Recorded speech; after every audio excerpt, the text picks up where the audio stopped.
if you want to go from doer to director, these are really the only 4 areas that you just need to optimize. Now, before we do that, I want us to all agree on one statement, okay? Actually, 2. First one is this. Can we all agree that making something better gives us more leverage? Is that fair enough to say? Making anything better is going to give you more leverage, right? If you make your impression technique better, it's going to give you more leverage. You're going to save more time. If you make your crown and bridge preps quicker, more accurate, you use the right materials, use the right sequence, things are just going to give you more leverage. So if we can all agree on that, let me know in the chat, then we know that, hey, these are important points in our business. Whatever we make better gives us more leverage. The second thing is, write this one down, better is better than new. Making something better gives you more leverage. And then better is better than new. We all try to find something new, but really better than stick and focus on trying to make a process better. Okay? These 2 points are huge. Better gives you more leverage. So it either makes this thing longer, so it's easier for you to lift, right? Or it moves the fulcrum, right? It moves the fulcrum. And you know what that point, let's say you move the fulcrum to the middle. Dude, that's going to be much easier, right? You're moving it to the middle, right? Much easier. So better equals more leverage. And then the whole thing is better than new. And I say that part because we all think we need a new thing to improve something in our office. And really all we need to do is to make the same thing better. So can we all, are we good on that part? Yes. Okay. Patricia's giving me a thumbs up. Some of you are like either confused or believe me or trying to believe me or like, okay, we're in. But let me know in the chat. Come on. So here are the 4 areas you really need to zone in on when it comes to going from doer to director. If you do these 4, you will move from being a dentist that's just a doer, which is great. You can do $1 million in your office by doing the thing. But what happens when you are out for a week? What happens when your niece wants you to go to their wedding reception and it's 2 weeks from now and you are filled with patients and you can't go? Or you're like, gosh, I want to go celebrate, and do something great for my sister. And I want to take family out. Like, you can't live life when you're just a doer. Everything gets better as a director. So here's the thing. The first thing you must focus on is this concept right here.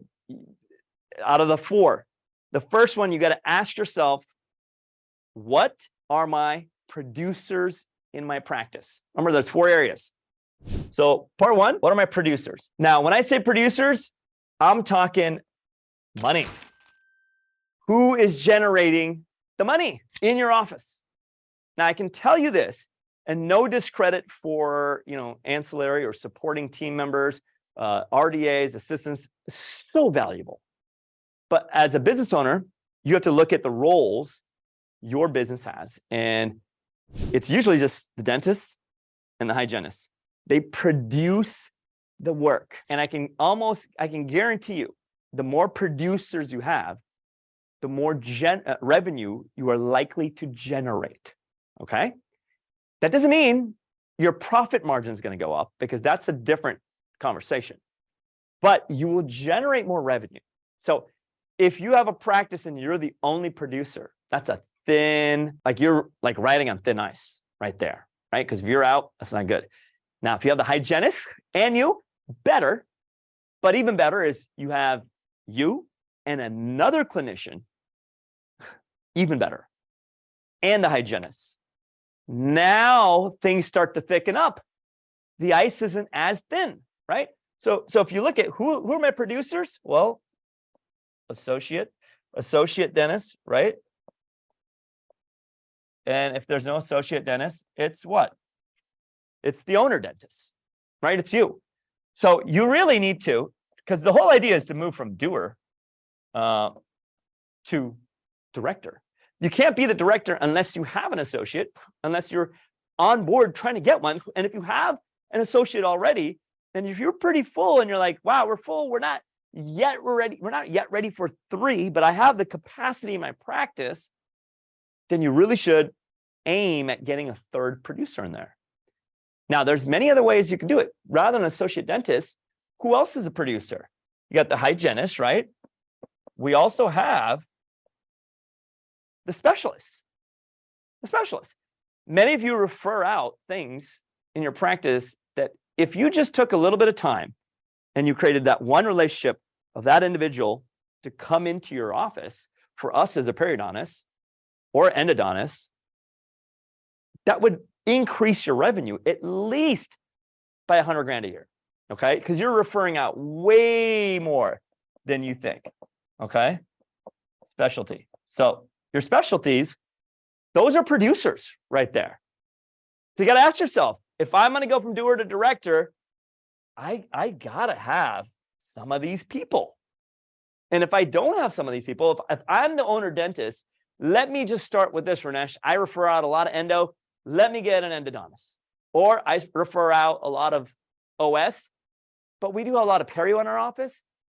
I love the periodontists because it's like they do implants, they do extractions, they do perio surgery. It's almost like 3 little mini specialties in one, right?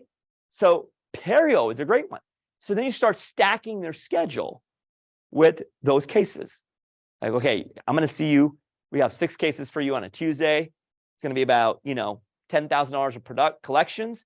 You're going to come in. You have the formula worked out. Maybe you go half and half. You split the membrane. You provide the team. You split the bone, and you go half and half on it. Maybe if it's endo, you have set fees. A fee for anterior endo, a fee for molar endo, a fee for premolar endo. And this is how we had it. We knew for anterior endo, the endodontist is getting $400. We knew that. For premolars, they're getting $600. For molars, they're getting $700. And then we would know everything on top of that we would keep. So we had set fees. For retreatments, it was something different, right? Something different for retreatments. So automatically right there, just by having another producer, that's your first step. Now, what's the other way? Many of you think that, okay, I have to do everything. The other simple way is, the other P is people. People. Now, here's what I mean by people. People can also be team members. Sometimes we get so stuck on how, when really the focus is who.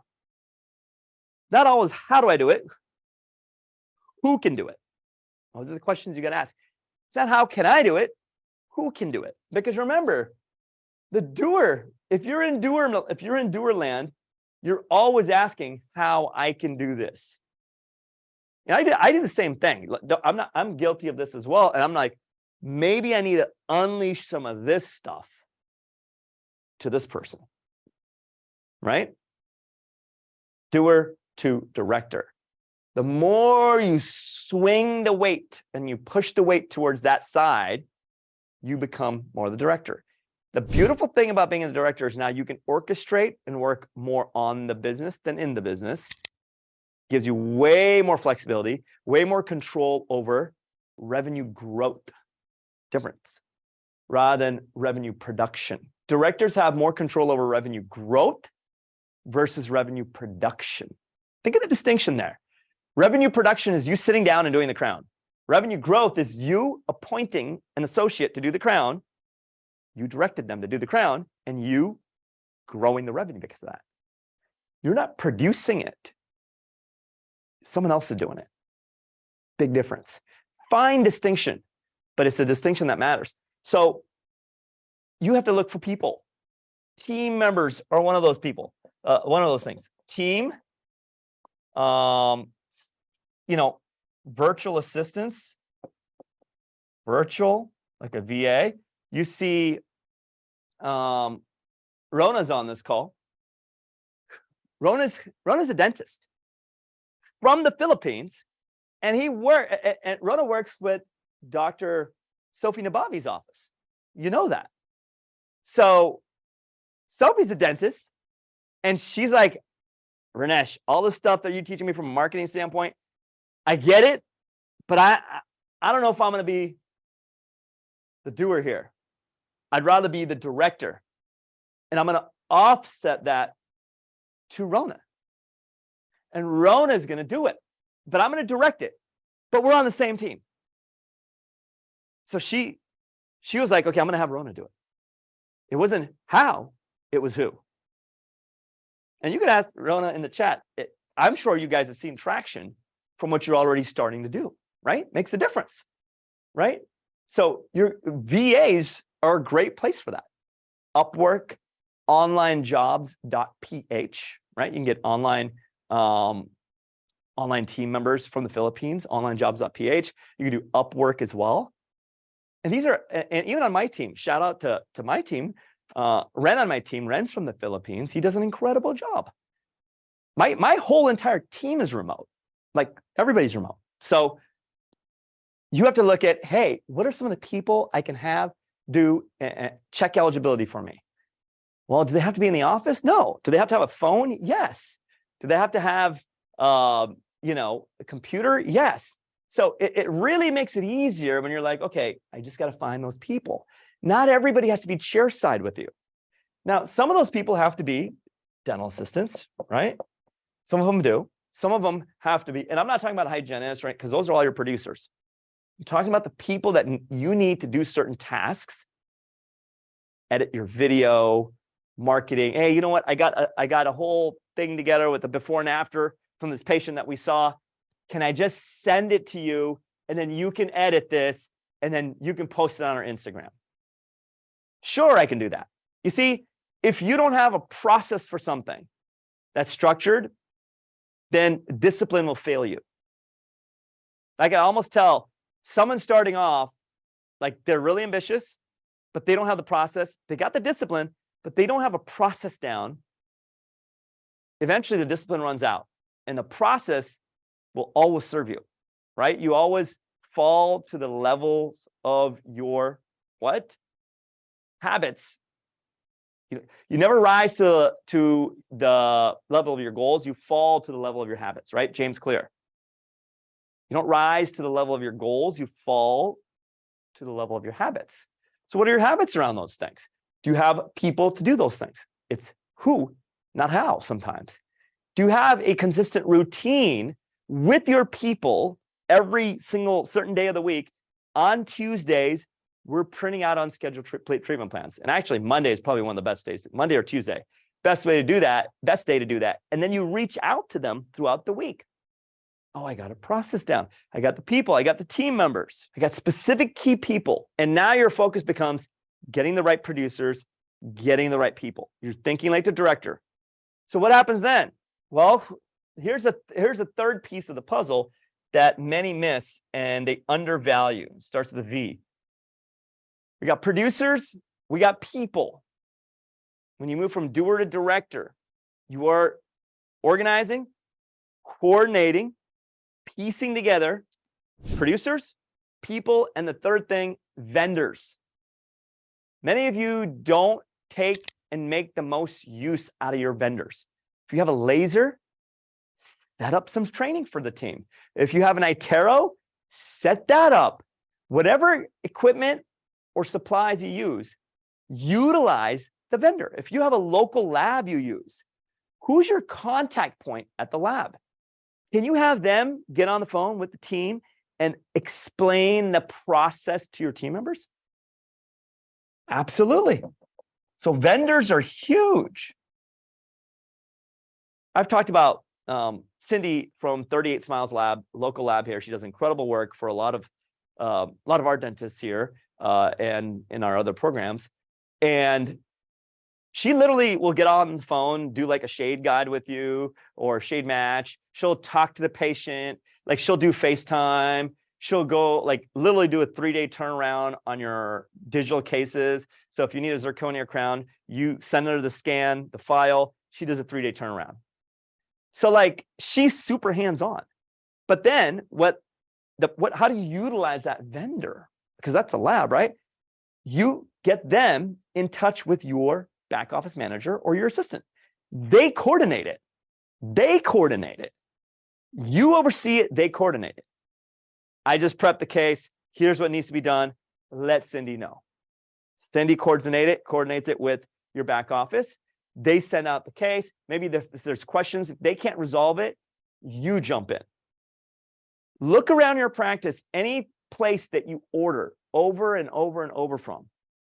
I guarantee you they have help, instruction, or people that are willing to give you input to make your life easier in your practice. Well, Ranesh, chair number 5 always breaks down. The unit sucks. It always breaks down. Do you think your team member can call the vendor and say, hey, can we speak to someone that's the mechanic rather than us paying $300 out to come into our office and fix something every time? Can we speak to someone? Can he give us a behind the scenes on, hey, what do we need to look after so that way this chair or this unit, this air water, this thing doesn't go bad every other month? Get them in touch with the vendor. Get them in touch with that. And see what they can do. Getting your people in touch with the vendors is really, I mean, that's a great strategy. And it removes you from trying to put out fires as a doer all the time. And now you're literally, you're the director and you have set up the team, like the different people to call for your office. Who has a consistent place to send their handpieces when they break down? Does everybody in the back office know exactly where to send them, what to write when you send them in, and how long it's going to take to get those handpieces back in after you send them out? And who the contact person is? Most offices, it's like one person that knows that, if that. So having vendors clearly communicate with your team, not just you, what they need is a great way to also train your team, right? Because people support what they create. Getting your team involved with that is huge. Now, the 3 here that I've gone over, producers, what's the second one? People and vendors, PPV. There's one more that's super powerful that we have the advantage of using today that we didn't really have 15 years ago. And it starts with a T. If you're going to move from doer to director, you have to optimize these areas. Producers, people, vendors. And the last one is tools. Tools. What tools are you using that could eliminate human effort? Now, I've mentioned to you guys earlier, I think it was the last call, I said we're going to be leaning more into AI as the world progresses like that way. So we're going to be doing a whole unpacking and a breakdown and a training on more AI related tools and strategies for your practice. But before we jump into that, just giving you a heads up on that, what are the tools that you're using? Now, I've given you some of these. Sales message is the texting tool where you can post, date your texts, and date your texts like a week from now, 2 weeks ago. The text goes out as a reminder to the patient or to come in to the appointment. You told the patient that you're going to reach out to them in a week, and most offices that week it falls by the wayside and nobody reaches out. Now you post date the text to go out at 9 a.m. on a Tuesday morning or at 3:30 on a Wednesday afternoon, right? Tools are key. Salesmessage.com is one of them.